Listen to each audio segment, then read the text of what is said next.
It started, like many modern humiliations, in the language of security. "Ma'am, I'm going to need you to step aside." 4 syllables, 12 seconds. That's all it took to dismantle years of carefully curated power. The sentence came not with aggression, but with that flat, sterile tone reserved for airport checkpoints and institutional racism. Ava Sinclair paused, heels clicking to a stop on the gleaming floor of Terminal 5, Gate 17. She turned slowly. Her silk trench coat swayed like a whisper behind her. The TSA agent didn't flinch. Neither did the second one now approaching from her left, nor the uniformed airline supervisor hurrying toward them. Walkie-talkie clutched too tightly. Voice already rehearsing the phrase protocol escalation. Ava was used to being watched. She wasn't used to being handled. Tall, brown-skinned, in her early 40s, with a presence sharpened by silence and power. She looked like the woman in the front row of a Fortune summit because she was CEO of NovaLogic, tech phenom turned infrastructure giant, Fortune 100, featured in Forbes, profiled by Wired. She'd just delivered a keynote on AI ethics in global travel systems. And now, she was being asked to step aside, as if her very presence, her blackness wrapped in wealth, intellect, and poise had triggered a hidden alarm. This was no random screening, no misunderstanding.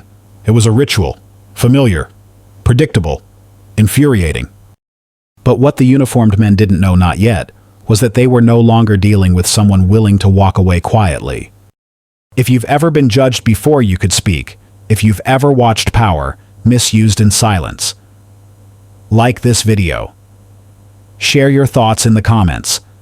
Subscribe for more stories that challenge injustice, spotlight Black excellence, and expose what happens behind closed corporate doors. Now, take a breath. Let's go back 22 minutes before that moment, before the shutdown, before the headlines, before power met its match in the departure lounge of Terminal 5. Ava Sinclair had never liked places that were too bright.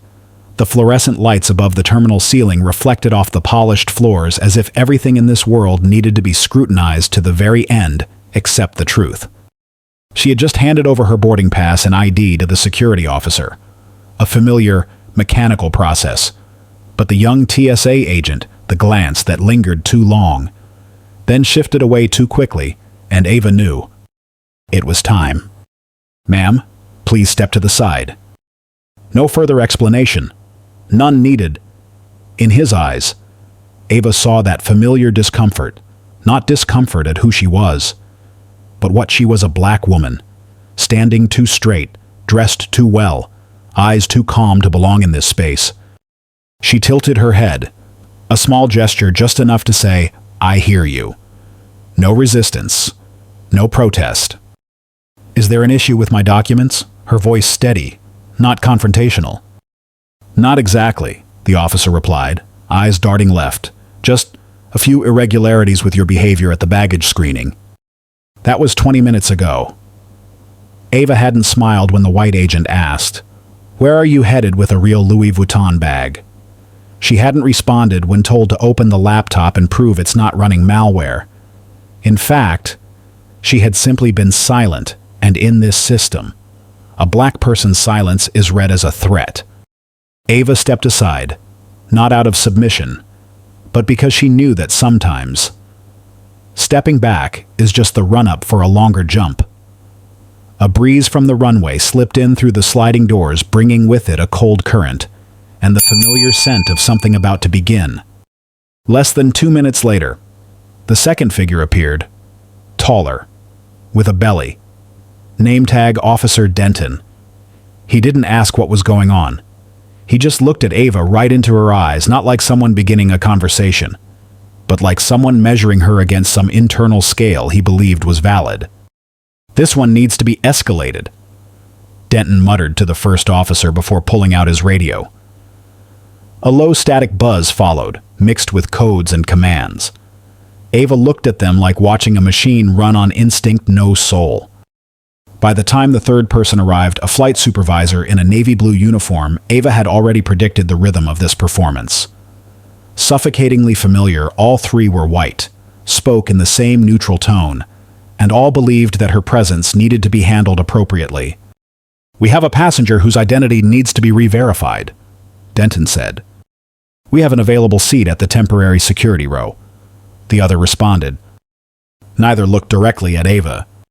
She said nothing, but inside, a silent fury surged like a tide, not because she was being detained, but because of the smooth, unbothered confidence of people who believed they could do this without consequence. Another passenger walked past, glanced at the scene, then picked up their pace. People still do that, still turn away from things that don't touch them. Ava glanced at her watch. 9:07 a.m. She'd arrived at 7:45, early, on time, proper. But being correct in an unjust system is like holding a valid ticket that never gets scanned. Among the uniformed employees, there was a young brown-skinned woman, slim, round glasses, maybe 27, tucked behind the VIP help desk. Her name tag read Maya R. Her eyes met Ava's and paused, a second too long. She knew. Ava could tell. A slow blink, a shallow breath. Then the gaze pulled away, like a hand recoiling from a live wire. Maya turned, pretending to tap her screen. She knew, but she didn't speak. Ava didn't blame her. In systems like this, silence is often the only way to keep your position, and for people of color, a position is never a given. It's something fought for, gripped tightly, traded with caution. Ava stood still. Her eyes flicked to Maya one more time. A part of her wanted to say, "It's okay," but she didn't. She didn't have to. They both understood what passed between two women of color. In that moment, something beyond words. Then, from behind, a hand landed on her shoulder. Not hard, not rough, but controlled. "Come with us, ma'am," Denton said. No name, no need. To them, she was just an incident. Ava walked, flanked by two men, past leather seats, through the door leading into the special inspection room. Outside, people still sipped coffee, updated their stories, listened to boarding calls as if nothing unusual was unfolding nearby. Only Maya remained at her desk, eyes still fixed in the direction Ava had disappeared, fingers still tapping the screen, but her gaze no longer seeing. Ava Sinclair was 12 that year, a deep purple backpack slung over one shoulder, one strap frayed at the seam. She walked straight, head held high. Because today was the first day of advanced math class, the one they said was only for the top students in the grade. But less than 30 minutes after stepping into the classroom, she was called out. "Miss Ava, may I speak with you for a moment?" The principal, a white woman with platinum blonde hair and a smile sharp as gravel, spoke in a soft but unyielding tone. "We think you do better in an environment more suited to your learning style." Learning style. Ava hadn't even opened her book. She hadn't taken a single test. But it seemed her unsuitability had already been decided by her skin. Her name. The address from the east side of town no one ever mentioned. Later, her foster mother sighed when Ava told her the story. "They don't need your grades, baby. They just need to feel like you don't belong." That was the first time Ava learned that intelligence, too, had a color, and that some doors aren't made of steel sometimes. They're just a glance from someone who believes they're being helpful. From that day on, whenever she walked through any door, a school, a boardroom, a summit, Ava always checked not just whether she had the key, but who was standing on the other side. Ava was 17 when she stood at the student visa interview counter. She'd been accepted into a prestigious university in Germany, computer science major, top 2% in her state. She was ready for her first flight, the first real leap of her life. The man behind the desk, clean-shaven, navy blue tie, the picture of a textbook bureaucrat, flipped through her papers like reading a story he found unremarkable. "You wrote parental status unknown. Why, I'm an orphan, sir. I was raised in the foster care system. I don't have a complete birth certificate." No birth certificate, just a certified copy from the group home. He nodded, but his eyes had already decided. A few minutes later, he closed the file. "I'm sorry. Your visa application is denied. Insufficient documentation to verify lawful identity. The official reason listed later: unclear familial ties. No sufficient social anchors to ensure return to home country didn't just deny her a trip. It denied her the right to step beyond the place she was born. Ava walked out of the consulate without tears. She simply made a promise to herself one day. I'll be the one sitting on the other side of that desk, and no one will get to define me as unclear again. Back to the present. Ava sat in a silver-gray plastic chair. The cold overhead lighting made her skin look darker on the security camera feed. A TSA officer, female, platinum blonde, purple nitrile gloves, was rummaging through Ava's black leather handbag. No request, no explanation. Just that clinical, detached look, like Ava was a barcode in need of scanning. She didn't resist. She didn't yank the bag back. She didn't ask why. She simply looked straight ahead. Not in defiance, but to make it clear, I see you. She saw everything.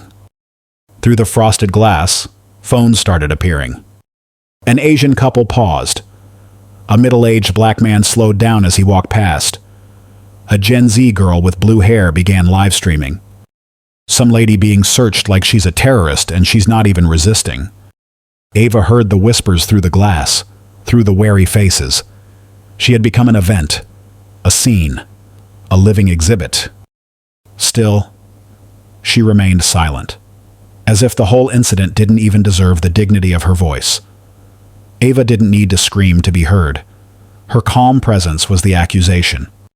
One TSA agent whispered, "Should we scan her laptop too? They said she's an AI expert." The other smirked. Then all the more reason. Could be malware. Ava heard them clearly. She opened her laptop, powered the screen. One simple line of text appeared. NovaLogic admin access level O. Silence dropped like a curtain. And for the first time, they feared something deeper than her skin. The room felt smaller than it was despite the high ceiling and unchanging light. Ava sat upright, hands resting gently on her lap. Across the table, Kyle, the morning shift TSA supervisor, flipped through a printed document, as if scanning for typos when what they were really doing was inspecting a human being. He avoided her gaze, a small gesture but familiar. People only avoid eye contact when they know they're doing something wrong. Ava wasn't angry. She didn't sigh. She just looked directly at Kyle, her eyes not heavy, not sharp, but cold like a mirror, reflecting him back unadorned and exact. "Before I answer any further questions," Ava said, her voice soft but resonant like a bronze bell in the closed room, "I want to ask you something." Kyle looked up, alert. "Yes, ma'am." She tilted her head ever so slightly as if she were examining the architecture of his inner structure and asked, "Are you doing this because the system tells you to, or because you choose to?" No one spoke for 4 seconds, but in those 4 seconds, the air in the room froze. Kyle swallowed. A part of him wanted to respond mechanically. It's just procedure. But he knew she wouldn't accept a machine's excuse. Ava listened to the silences between the words. He looked at the wall, then down at the file, then up at Ava. Finally.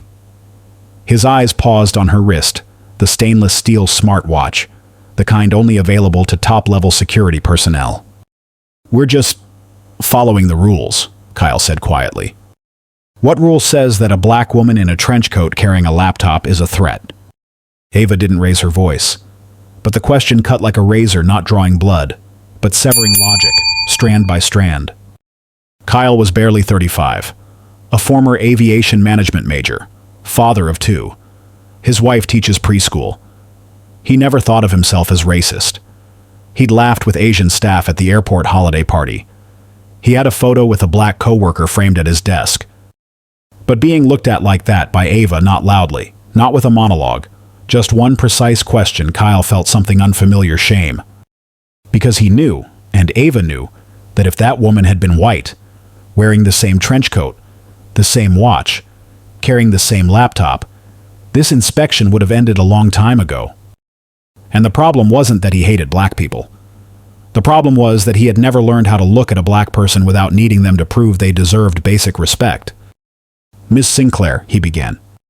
Ava tilted her head again. "So you can say my name." I just saw it pop up in the system when I checked again. I didn't realize you were the head of NovaLogic. And if I weren't the head of NovaLogic, would today have gone any differently?" Kyle said nothing. His face softened as if he had just realized what he had become: a cog, an enforcer, a keeper of order, unaware that the order he was preserving was built on bias. "We were just following the system's security alert. You understand?" The AI flagged.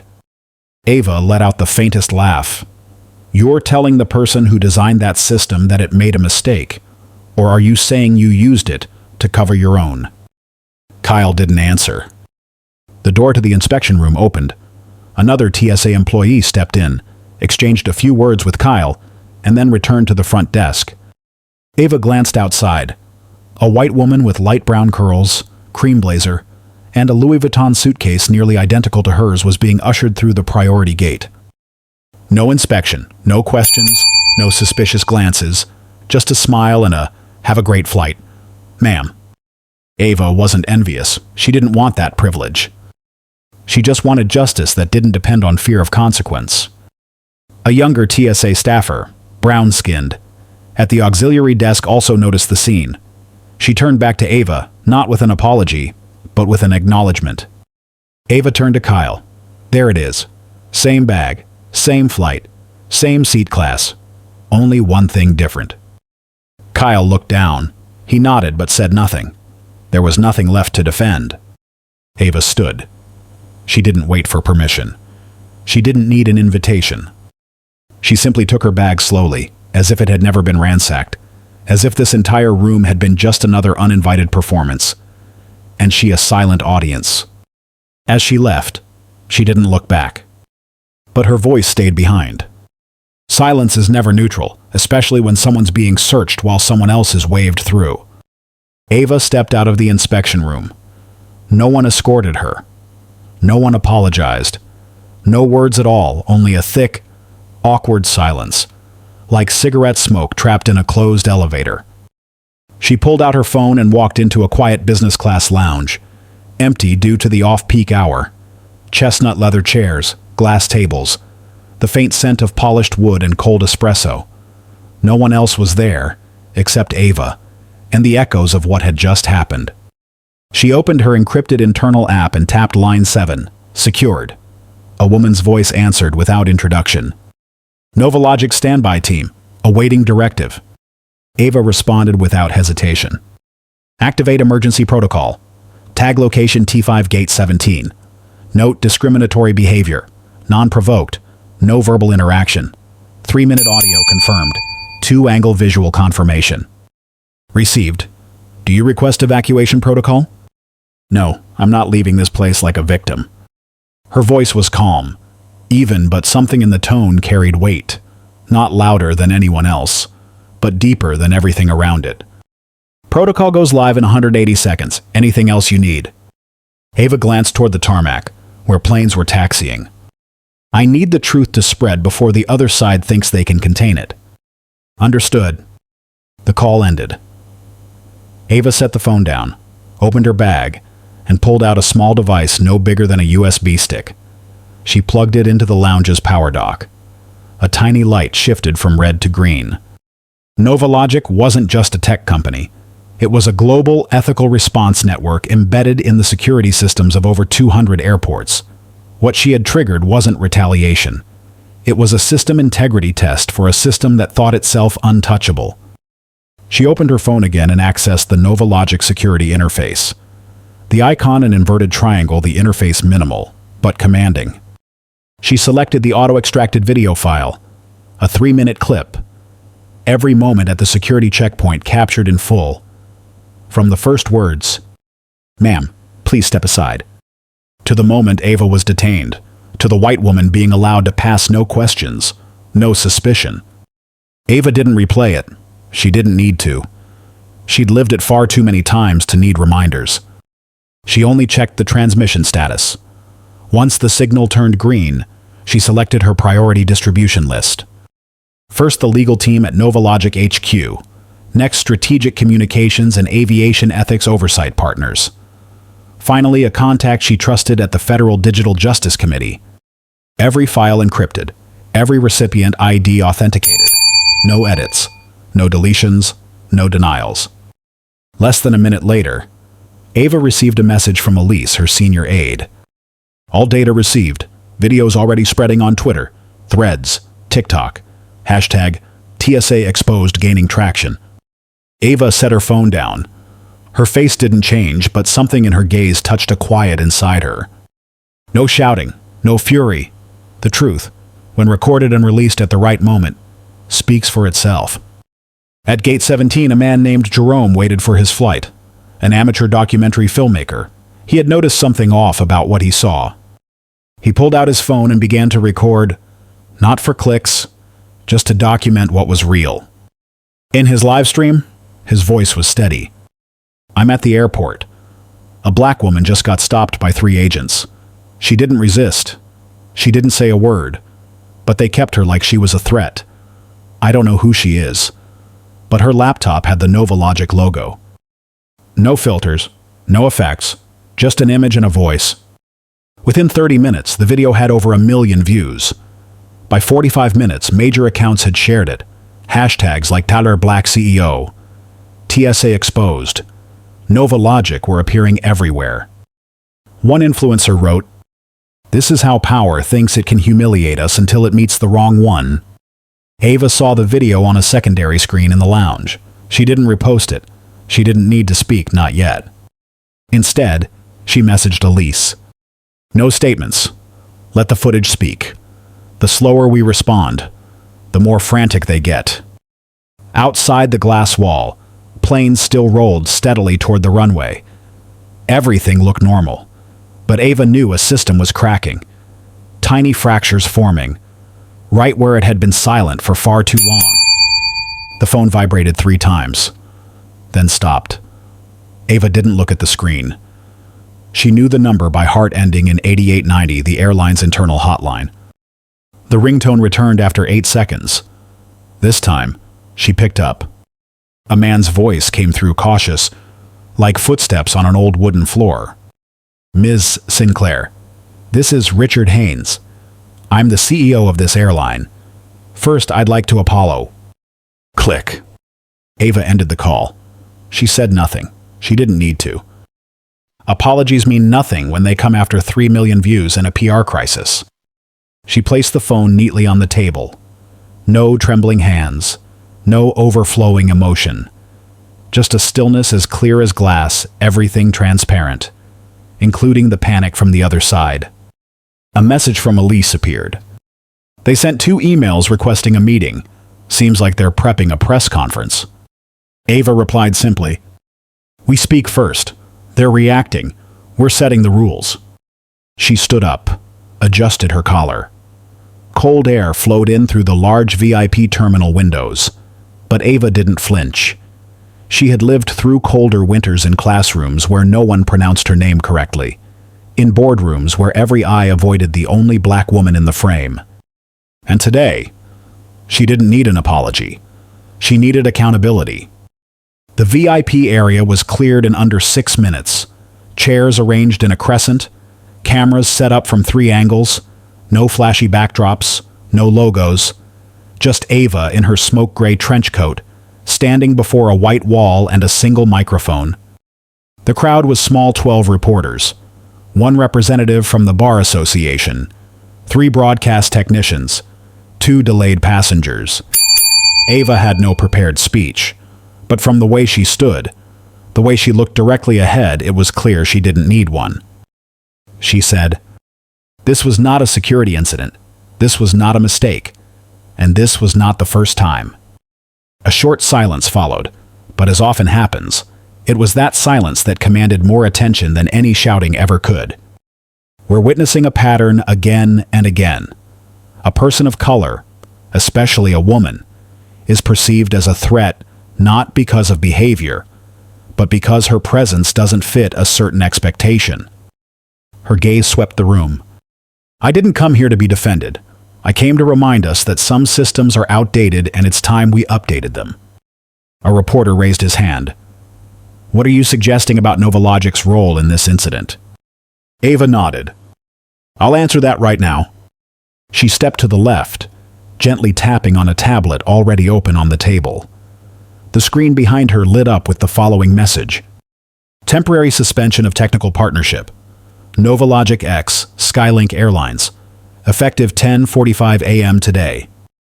She said, as of this moment, NovaLogic is officially suspending all technical collaboration with the involved airline. A journalist gasped. You mean their security systems will? Ava nodded. We provide behavioral data systems and AI baggage monitoring platforms. As of now, all Skylink access has been revoked. A ripple moved through the room. Why, someone asked. Ava answered.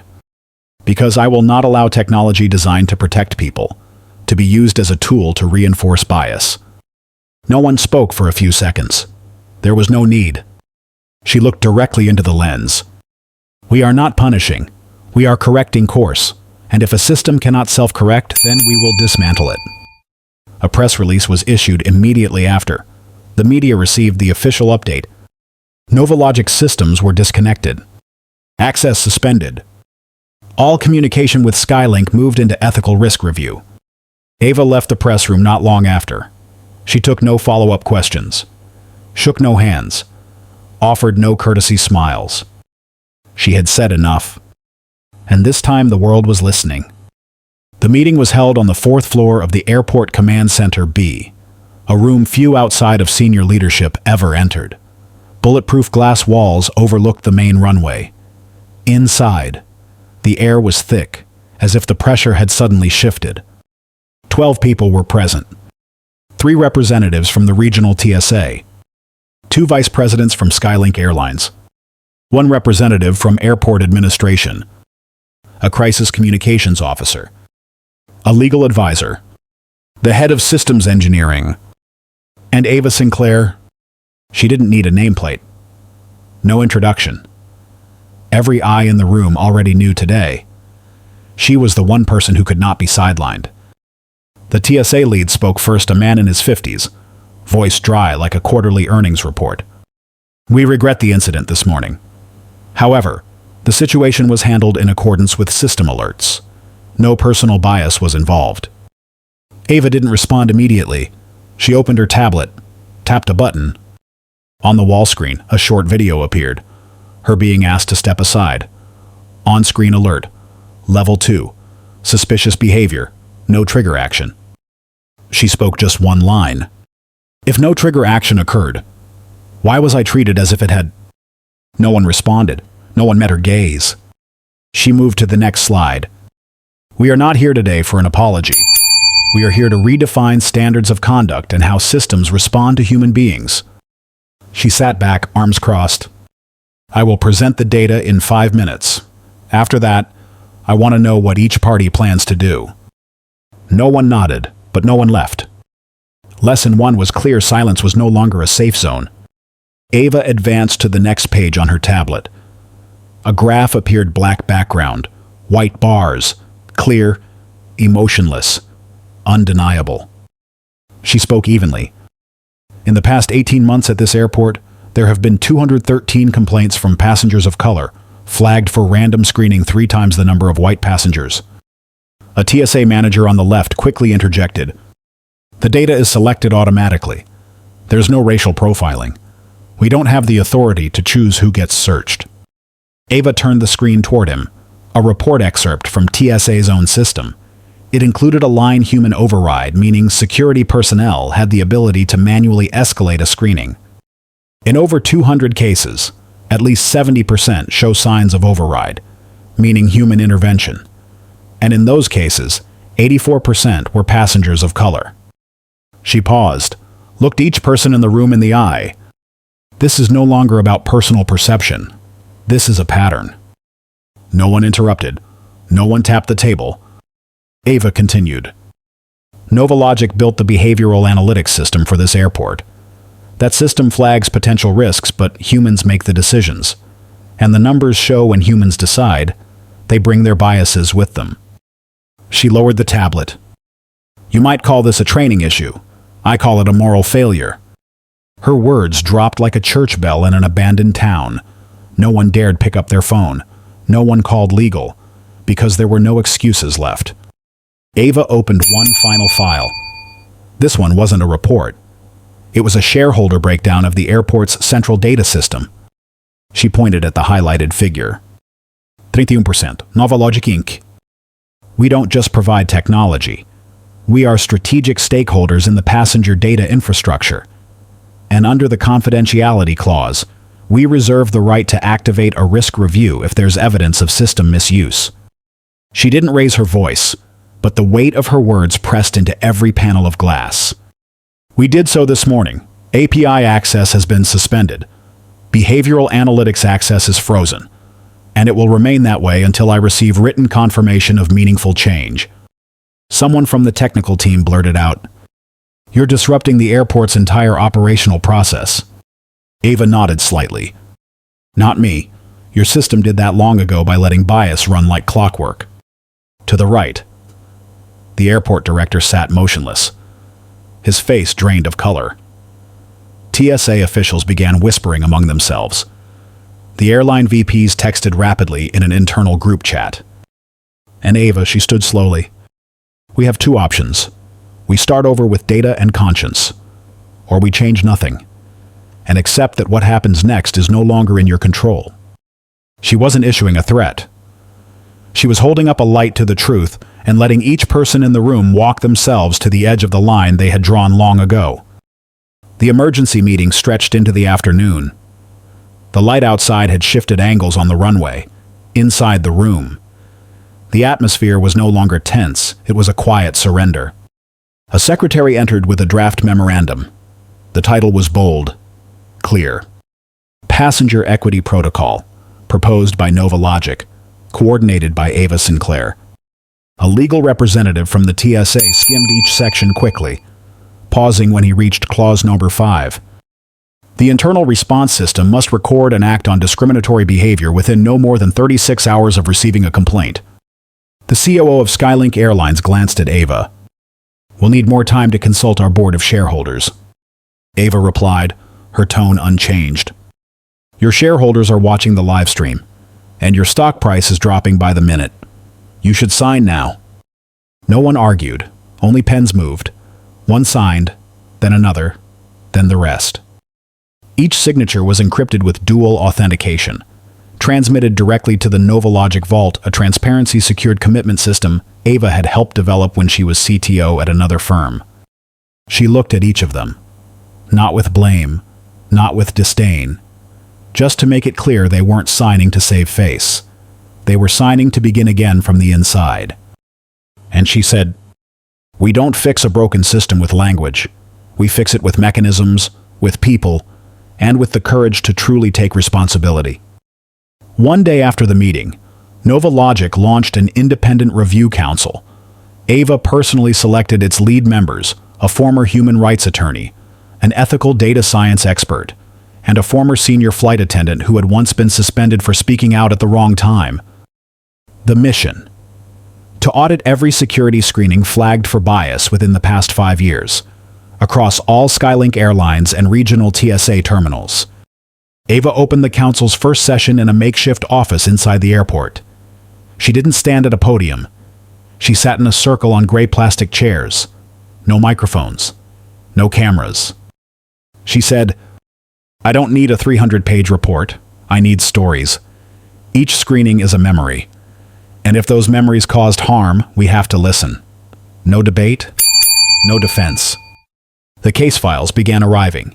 Each name represented a passenger, a life. A black artist had his luggage searched 3 times in 2 weeks. An African student was asked, "Are you hiding anything unusual in your hair?" A Haitian mother was pulled aside for carrying too many baby items. Ava read each file, not to judge but to connect, to understand that data isn't just numbers. It's the story a system refused to hear. During the internal review, one employee stood out not for a mistake, but for speaking up. Marie, 27, premium lounge staff. The same woman who had avoided Ava's gaze that morning, and who had twice submitted internal reports about silent discrimination at the checkpoint. Each time, her report had been labeled insufficient evidence. After Ava's incident went viral, Marie resubmitted everything: personal notes, times, employee names, behaviors. Ava read them, then sent one simple message: "I see you, and now, so does the system." A few days later, at an emergency HR meeting, Ava addressed the full leadership team. "We used to punish the truth tellers.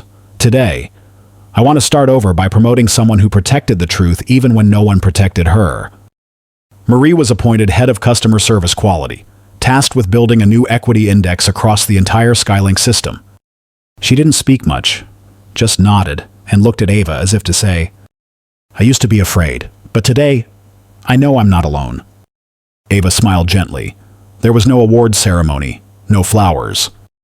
Just one woman stepping forward and a system taking a step back to finally listen.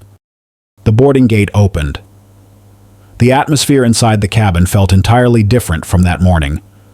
Not because the seats had changed or the lights were softer, but because this time, no one dared to ask Ava Sinclair if she was on the wrong flight. The head flight attendant gave a slight nod when she saw Ava's name on the list. No unnecessary greetings, no probing glances. "Welcome back, Miss Sinclair. Your seat is 1A. Please let us know if you need anything." Ava nodded. No smile, no coldness, just a composed acknowledgement. She walked past the rows. Eyes followed her this time not out of suspicion, but recognition.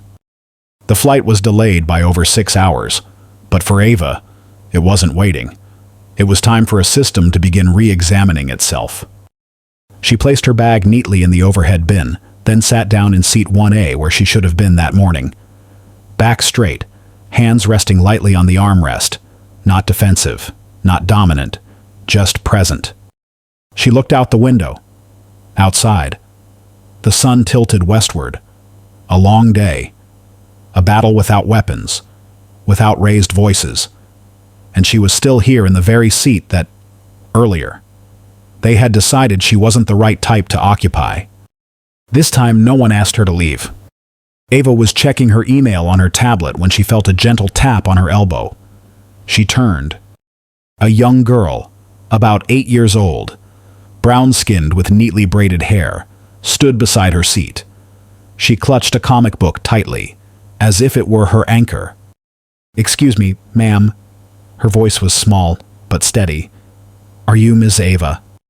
Ava smiled softly for the first time that day. "Yes, I am." The girl nodded, her round eyes lighting up as if confirming something she'd been told. "My mom said you're the person who made this airport safer, for kids like us." Ava looked up. Behind the girl, a young woman stood quietly in seat 3B. Her curly hair was tied back. She nodded from a distance, eyes filled with gratitude. Ava turned back to the girl. "What's your name?" "Isla." "Would you like to sit here for a minute, Isla?" The girl sat on the edge of the seat, still holding her comic book tightly. Ava took out her phone and opened the selfie camera. "Shall we take a photo?" Isla nodded. The picture was taken under soft lighting. Ava didn't pose. Isla didn't grin. But the moment, fleeting and simple, carried something more enduring than any hashtag, a new kind of trust. Isla hopped off the seat and ran back to her mother. Ava saved the photo. She placed a hand gently on the screen, then turned it off. "No need to share, no caption required." The engine roared softly. The plane pulled away from the jet bridge. The runway lights glowed like dotted lines pointing toward the future. Ava leaned back against the headrest. No laptop, no phone in hand, just a deep breath. No announcements were made about her. No one stared. No one was secretly recording. The plane slowly lifted off the ground. This time, she didn't look out the window. She closed her eyes. Not to hide pain, not from fatigue, but because, as the plane left the tarmac, she knew. A chapter had ended, not with noise, but with a new order. Ava didn't need to declare victory. She didn't want to be called a symbol or inspiration. She only wanted once in her life to fly like everyone else. without suspicion, without bias, without needing to prove she belonged. And if one day, a little girl can walk through airport security without being pulled aside for the color of her skin, it won't be because the system got better by itself. It'll be because someone refused to sit still.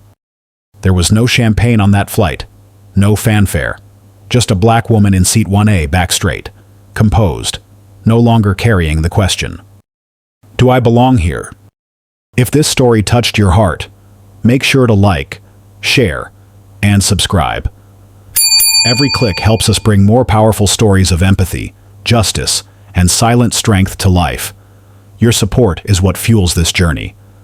Let's keep standing together and rising higher, one story at a time. Stay safe and inspired.